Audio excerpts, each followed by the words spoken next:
வணக்கம். தமிழ் செய்தி அறிக்கையுடன் ஜனனி விநாயகமூர்த்தி. இன்றைய விரிவான செய்திகளுக்கு செல்ல முன்னர் முதலில் இன்றைய தலைப்புச் செய்திகள். வடக்கு மக்களுக்கு உடனடி அரசியல் தீர்வு வழங்குமாறு ஐக்கிய தேசிய கட்சி கோரிக்கை. அமைச்சர் ஜிஎல் பீரிஸ் நாளை பாகிஸ்தான் பயணம். யாழ் குடாநாட்டில் 33 வீதிகளின் புனரமைப்பு பணிகள் இன்று ஆரம்பம். இனி விரிவான செய்திகள். சர்வதேச ரீதியில் இலங்கை தற்போது இரு பிரச்சனைகளுக்கு முகம் கொடுக்க வேண்டியுள்ளதாக எதிர்க்கட்சித் தலைவர் ரணில் விக்ரமசிங்க தெரிவித்துள்ளார். கொழும்பில் இன்று இடம்பெற்ற ஊடகவியலாளர் சந்திப்பில் குறித்த இரு பிரச்சனைகள் தொடர்பிலும் எதிர்க்கட்சித் தலைவர் இவ்வாறு கருத்து வெளியிட்டார். சர்வதேச ரீதியில் எமக்கு ஒரு பிரச்சனை இருப்பதாகவே நான் நினைத்தேன். ஆனால் தற்போது 2 பிரச்சனைகள் இருப்பதாக எனக்கு தெரிகின்றது. ஒன்று, யுத்தம் நிறைவடைந்த பின்னர் நாம் கையாண்ட முறை மற்றும் ஐநா சபை அறிக்கை குறித்து சர்வதேச ரீதியில் இருந்து வரும் அழுத்தம். மற்றும் ஒரு பிரச்சனை உள்ளது. சர்வதேச ரீதியில் கிரிக்கெட் ஊடாக நாம் முன்னோக்கி வந்துள்ளோம். உலகம் எம்மை நோக்கி பார்த்து கொண்டிருக்கின்றது. எமது நாட்டில் சிங்கள, முஸ்லிம், தமிழ், பேகர் அனைவரும் கிரிக்கெட்டால் ஒன்றிணைகின்றனர். கிரிக்கெட்டினால் சிங்க கொடியை அனைவரும் ஏற்கின்றனர். தற்போது அதுவும் இல்லாது போகும் நிலை வந்துள்ளது. சர்வதேச ரீதியில் விளையாட்டு ஏற்றுக்கொள்ளப்படவில்லை என்றால் இலங்கையும் ஏற்றுக்கொள்ளப்பட மாட்டாது. வெளிவிவகார அமைச்சர் ஜிஎல் பீரிஸ் உத்தியோகபூர்வ விஜயம் ஒன்றை மேற்கொண்டு பாகிஸ்தான் செல்லவுள்ளார். இவர் நாளைய தினம் இஸ்லாமாபாத் நோக்கி செல்லவுள்ளதாக வெளிவிவகார அமைச்சின் தகவல்கள் தெரிவிக்கின்றன. பாகிஸ்தான் செல்லவுள்ள அமைச்சர் ஜிஎல் பீரிஸ் பாகிஸ்தான் ஜனாதிபதி அசிப் அலி சர்தாரியை சந்தித்து முக்கிய பேச்சுவார்த்தை நடத்தவுள்ளதாக தெரிவிக்கப்படுகின்றது. யாழ் குடாநாட்டில் நீண்ட காலமாக புனரமைப்பு செய்யப்படாதிருந்த வீதிகளை புனரமைக்க அரசாங்கம் நடவடிக்கை எடுத்துள்ளது. இதன் கீழ் வீதிகளுக்கு காப்பெட் இடும் பணிகள் பொருளாதார அபிவிருத்தி அமைச்சர் பெசில் ராஜபக்சவினால் இன்று ஆரம்பித்து வைக்கப்பட்டன. நீண்ட காலமாக திருத்தப்படாத யாழ் வீதிகள் அனைத்தும் 447 மில்லியன் ரூபாய் செலவில் இன்று பொருளாதார அபிவிருத்தி அமைச்சர் பசில் ராஜபக்சவினால் காப்பெட் வீதிகளாக மாற்றுவதற்கான நடவடிக்கைகள் ஆரம்பித்து வைக்கப்பட்டன. யாழ் மாநகர எல்லைக்குட்பட்ட 33 வீதிகள் காப்பெட் இடப்பட்டு அழகுபடுத்தப்பட உள்ளது. கைலாச பிள்ளையார் கோவில் முற்றத்தில் ஆரம்பிக்கப்பட்ட இந்நிகழ்வில் பாரம்பரிய கைத்தொழில் மற்றும் சிறு கைத்தொழில் அமைச்சர் டக்ளஸ் தேவானந்தா, சிறுவர் வலுவூட்டல் மற்றும் மகளிர் விவகார பிரதி அமைச்சர் MLAM ஹிஸ்புல்லா, வடமாகாண ஆளுநர் GA சந்திரஸ்ரீ உள்ளிட்ட பலர் கலந்து கொண்டனர்.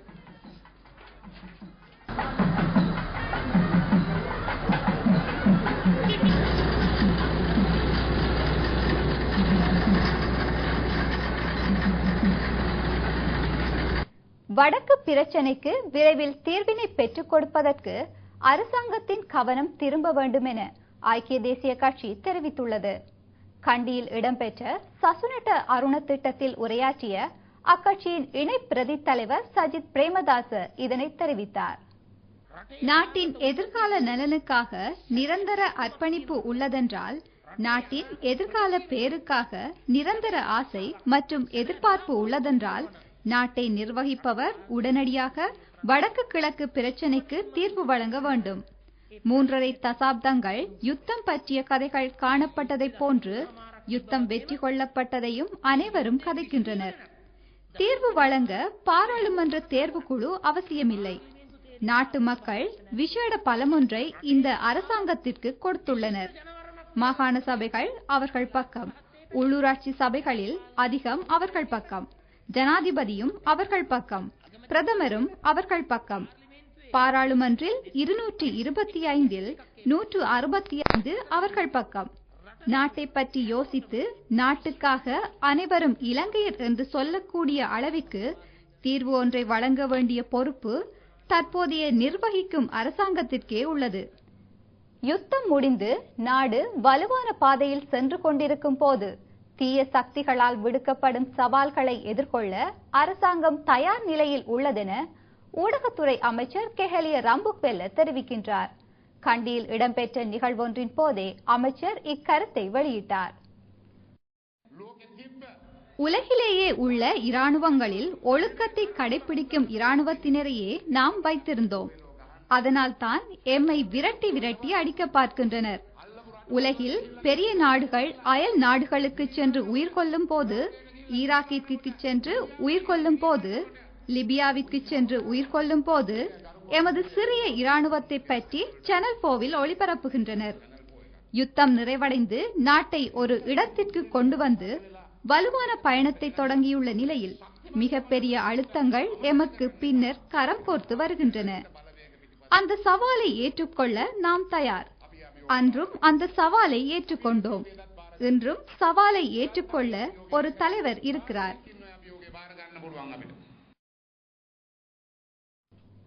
ஒழுக்கத்திற்கு மாறான செயற்பாடுகளில் ஈடுபட்ட பின்னர் ஓய்வு பெறுவது அரசு சேவையாளர்களின் கொள்கையாக மாறிவிட்டதென ஜனநாயக தேசிய கூட்டமைப்பு தெரிவித்துள்ளது.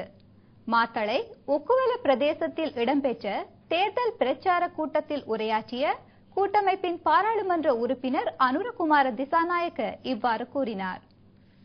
எமது நாட்டில் களவு செய்தால் இன்று என்ன செய்கின்றனர்? ஓய்வு பெறுகின்றனர்.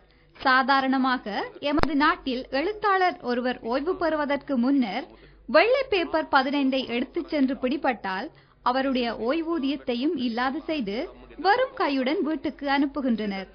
கள்வர்களுக்கு தண்டனை இல்லை. சுசில் பிரேமஜாயந்த அமைச்சரின் செயலாளர் இன்று என்ன செய்தார்? ஓய்வு பெற்று விடுமுறை பெற்றார். தற்போது அரச ஊழியர்கள் கொள்ளையடிக்க ஒரு அச்சமும் இல்லை. முன்னர் அச்சம் கொண்டனர். ஓய்வூதியம் இல்லை, இடமாற்றம் செய்வர், அதனால் பயம். இன்று இல்லை. இன்று திருடிவிட்டு பிடிபட்டு ஓய்வு பெறுவர். இதுதான் அரச ஊழியர்களின் புதிய சம்பிரதாயம். தம்புள்ளை கண்டலம பிரதேசத்தில் போதைப்பொருள் விற்பனையை தடுக்குமாறு அரசாங்கத்தை வலியுறுத்தி பிரதேச மக்கள் ஆர்ப்பாட்டத்தில் ஈடுபட்டனர். ஆர்ப்பாட்டக்காரர்கள் போலீசாருக்கு மனு ஒன்றையும் கையளித்தனர். கண்டலம பகுதியில் உள்ள 10 கிராம மக்கள் ஒன்றிணைந்து ஏற்பாடு செய்திருந்த ஆர்ப்பாட்டத்தில் பலர் கலந்து கொண்டனர். போதைப்பொருள் எதிர் பதாகைகளை மற்றும் பேனர்களை ஏந்தியிருந்த மக்கள் தம்புள்ளை போலீஸ் மற்றும் பிரதி போலீஸ் அதிகாரி காரியாலயத்திற்கு முன் எதிர்ப்பு ஆர்ப்பாட்டத்தை மேற்கொண்டனர். போலீசில் பிடித்து பின்னர் லஞ்சம் கொடுத்து செல்கின்றனர். எமக்கு எந்த நியாயமும் கிடைப்பதில்லை. குடும்பங்களுக்கு பாரிய பிரச்சனை. குடித்துவிட்டு வந்து எம்மை தாக்குகின்றனர். எனது கணவர் நேற்றும் என்னை தாக்கிவிட்டு பிள்ளையை கூட்டிச் சென்று விட்டார். நாம் கண்ணீருடனேயே வாழ்கின்றோம். எமது வீட்டிலும் அப்படித்தான். கணவர் குடித்துவிட்டு வந்து எம்மை தாக்குகின்றார். நாம் எதுவும் சொன்னால் மது விற்பவர்கள் எம்மை தாக்குகின்றனர்.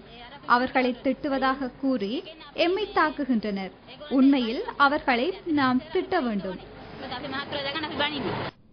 உயிருக்கு போராடி கொண்டிருந்த அழகிய மான் ஒன்றை பொதுமக்கள் காப்பாற்றியுள்ளனர். துப்பாக்கிச் சூட்டு காயங்களுடன் தமது கிராமத்திற்குள் நுழைந்த மானை தம்புள்ளை தெலத்தினன் வெவ கிராம மக்கள் இவ்வாறு காப்பாற்றியுள்ளனர். தமது பிரதேசத்தில் விலங்குகளை இறைச்சிக்காக வேட்டையாடுவது அதிகரித்து செல்வதாக பிரதேச மக்கள் சுட்டிக்காட்டியுள்ளனர். வேட்டைக்காரர்களின் துப்பாக்கிச் சூட்டை சுமந்து வந்த இம்மானை கண்டுபிடித்த கிராமவாசிகள் கல்கிரியாகம வனஜீவராசிகள் திணைக்களத்திற்கு அறிவித்தும் போக்குவரத்து வசதியின்மையால் வனஜீவராசிகள் திணைக்கள வைத்தியரின் உதவியை பெற முடியாது போனது. எனவே மானை தம்புள்ளை அரச விலங்கு வைத்தியரிடம் எடுத்துச் சென்று பொதுமக்கள் உரிய சிகிச்சை அளிக்க வழி செய்தனர். கதிர்காமம் ஆலய வருடாந்த உற்சவத்தின் முக்கிய நிகழ்வுகளுள் ஒன்றாக கருதப்படும் தீமிதிப்பு வைபவம் இன்று அதிகாலை இடம்பெற்றது. வள்ளியம்மன் ஆலயத்திற்கு முன்பாக இவ்வைபவம் இடம்பெற்றது. கதிர்காமம் உற்சவத்தின் தீமிதிப்பு வைபவம் தேவகனி எம் பியசேன தலைமையில் இடம்பெற்றது. இதில் 100க்கும் அதிகமான பக்தர்கள் கலந்து கொண்டதோடு தீமிதிப்பை பார்வையிட வெளிநாட்டு பிரஜைகளும் வந்திருந்தனர். இதேவேளை வருடாந்த உற்சவத்தின் 12வது பெரஹரா நேற்று வீதியுலா வந்தது. நேற்றிரவு 8 மணியளவில் தேவாலயத்திற்கு முன்பாக ஆரம்பமான பெரஹரா வள்ளியம்மன் ஆலயத்திற்கு சென்று அங்கு நிகழ்வுகள் இடம்பெற்றதன் பின்னர் மகா தேவாலயத்தை வந்தடைந்தது. பெரஹராவில் 40 நடனங்கள் அரங்கேற்றப்பட்டதுடன் 14 யானைகள் கலந்து கொண்டன. கதிர்காமம் உற்சவத்தை கண்டு களிக்க 20 லட்சம் பேர் வரை வந்திருப்பதாக கதிர்காமம் பிரதேச செயலாளர் தெரிவித்துள்ளார். இந்த பக்தர்களுக்கு தேவையான சகல வசதிகளும் செய்து கொடுக்கப்பட்டு வருவதாக அவர் குறிப்பிட்டார். வடக்கு கிழக்கு பகுதியில் அரசாங்கம் அபிவிருத்தி நடவடிக்கைகளை முன்னெடுத்து வருவதால் இம்முறை உள்ளூராட்சி மன்ற தேர்தலில் ஐக்கிய மக்கள் சுதந்திர முன்னணி வெற்றி பெறும் என அரசாங்க அமைச்சர் ரிசாட் பதியுதீன் மற்றும் பிரதி அமைச்சர் வி முரளிதரன் ஆகியோர் தெரிவித்துள்ளனர். கொழும்பில் இன்று மாலை இடம்பெற்ற ஊடகவியலாளர் சந்திப்பின் போதே அவர்கள் இவ்வாறு தெரிவித்தனர். யுத்தத்தின் பிறகு மனிதாபிமான நடவடிக்கையின் பிறகு மாவிலாறு தொடக்கம் இறுதி முள்ளிவாய்க்கால் வரை முல்லைத்தீவு இறுதி இடம்பெயர்வு வரை இடம்பெயர்ந்த அத்தனை மக்களையும் குடியேற்றுகின்ற பணியிலே மிக நேர்மையாகவும் இதய சுத்தியுடனும் மனிதாபிமானத்தோடும் நடந்திருக்கிறது என்பதை நாங்கள் இந்த இடத்திலே சொல்லி வைக்க வேண்டும். எத்தனையோ பாலங்கள் இன்று கிழக்கு மாகாணத்திலே நீங்கள் பாதைகள் மிக வேகமாக செல்லக்கூடிய முறையிலே அந்த பாதைகள் இன்று அமைக்கப்பட்டிருக்கின்றது. 95 விதமான மக்கள் குடியமர்த்தப்பட்டு விட்டார்கள். இன்னும் சில தொகையினர் மட்டும் இருக்கின்றார்கள். உங்களுக்கு தெரியும், அங்கு மிதிவெடிகள் அதிகமாக இருப்பதனால் அந்த மக்களை குடியமர்த்துவதிலே சில பாதிப்புகள், அதாவது காலதாமதங்கள் ஏற்பட்டிருக்கின்றது. அதனால் தான் அந்த மீள்குடியேற்றம் தடைப்பட்டிருக்கின்றது. ஒரு சில ஆயிரக்கணக்கான மக்கள் இருக்கின்றார்கள். அதையும் அரசாங்கம் சிந்திக்கின்றது, இந்த மிதிவெடியை எவ்வாறு வேகமாக அமர்த்துவது என்று. எனவே இவ்வாறான வேளையிலே தமிழ் மக்களிடத்திலே நாங்கள் அன்பாக விடுக்கின்ற வேண்டுகோள், இந்த ஜனாதிபதி மஹிந்த ராஜபக்ச அவர்களுக்கு சிங்கள மக்களுடைய பேராதரவு இருக்கின்றது, முஸ்லிம் மக்களுடைய ஆதரவு இருக்கின்றது. கிழக்கு மாகாண தமிழ் மக்களும் கடந்த காலங்களிலே தங்களுடைய ஆதரவை காட்டியிருக்கின்றார்கள். எனவே வடமாகாண மக்களுக்கும் ஒரு சந்தர்ப்பம் வந்திருக்கின்றது. நிச்சயமாக மக்கள் இதை பயன்படுத்தி அவர்களுடைய தலைமைக்கு கீழே இந்த உள்ளூராட்சி மன்றங்களுடைய அதிகாரத்தை வழங்குவார்களாக இருந்தால் இந்த பிரதேசம், அந்த பிரதேசம் குறிப்பாக அந்த உள்ளூராட்சி மன்றங்களுக்கு உட்பட்ட கிராமங்கள் அபிவிருத்தி அடையும். அனைத்து அபிவிருத்திகளையும் நாங்கள் தற்பொழுது எங்களுடைய ஜனாதிபதி மஹிந்த ராஜபக்ச அவர்களின் காலத்தில் தான் நாங்கள் பார்க்கின்றோம். என்றால் அங்கே விடுதலை புலிகள் இருக்கும் பொழுது மக்கள் எவ்வளவு துன்பப்பட்டார்கள், எவ்வளவு இடம்பெயர்வுகள், எத்தனை உயிரிழப்புகள் எல்லாம் சந்தித்தார்கள் என்பது அனைவருக்கும் தெரியும். அவற்றையெல்லாம் ஒரு குறுகிய காலத்திற்குள் கட்டியெழுப்ப வேண்டும் என்பதற்காக இன்று எங்களுடைய மதிப்புக்குரிய ஜனாதிபதி மஹிந்த ராஜபக்ச அவர்கள் இதுபோன்ற பாரிய அபிவிருத்தி திட்டங்களை தற்பொழுது மேற்கொண்டு வருகின்றார். ஆகவே நான் அன்பாக மக்களிடம் கேட்டுக்கொள்கின்ற விடயம், எங்களுக்கு, அதாவது தமிழ் மக்களுக்கு, வடகிழக்கில் வாழுகின்ற தமிழ் மக்களுக்கு தீர்வை பெற்றுக் கொடுக்கக்கூடிய ஒருவராகவும் இன்று எங்களுடைய ஜனாதிபதி மஹிந்த ராஜபக்ச அவர்கள் தான் இருக்கின்றார். அவரின் காலத்தில் அந்த நல்ல விடயங்கள், இவ்வாறான அபிவிருத்திகள் இடம்பெற்றுக் கொண்டிருக்கின்றது. இதற்கு நன்றியுடைய மக்களாக அந்த மக்கள் இருக்க வேண்டும் என்பதுதான் என்னுடைய வேண்டுகோள். எதிர்க்கட்சியில் இருந்து கொண்டு வாதங்களை பேசிக்கொண்டு, விதண்டாவாதங்களை பேசிக்கொண்டு இருப்பதால் எதுவித அபிவிருத்தியுமே எங்களால் செய்ய முடியாது. ஆகவே இந்த வாய்ப்புகளை சிறந்த முறையில் அங்குள்ள தமிழ் மக்கள் பயன்படுத்திக் கொள்ள வேண்டும் தங்கள் அபிவிருத்திக்காக என்பதை நான் அந்த மக்களிடம் கேட்டுக்கொள்கின்றேன். அன்று விடுதலை புலி இயக்கத்திலிருந்து சரணடைந்த 10,000க்கு கிட்ட சரணடைந்த போராளிகளாக இருந்தவர்கள் தற்பொழுது அனைவருமே விடுவிக்கப்பட்டு 3000 பேர் தற்பொழுது புனர்வாழ்வு முகாமில் இருக்கின்றார்கள். அவர்களும் கட்டமாக விரைவாக விடுதலை செய்யப்பட போகின்றார்கள். இந்த விடயம் நான் நினைக்கின்றேன் இலங்கை அரசாங்கத்தில் மாத்திரம்தான் இவ்வாறு நடந்திருக்கின்றது.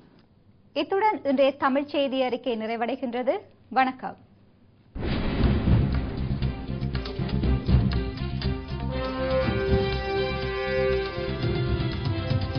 This is Aga Derana, Sri Lanka's prime time news bulletin.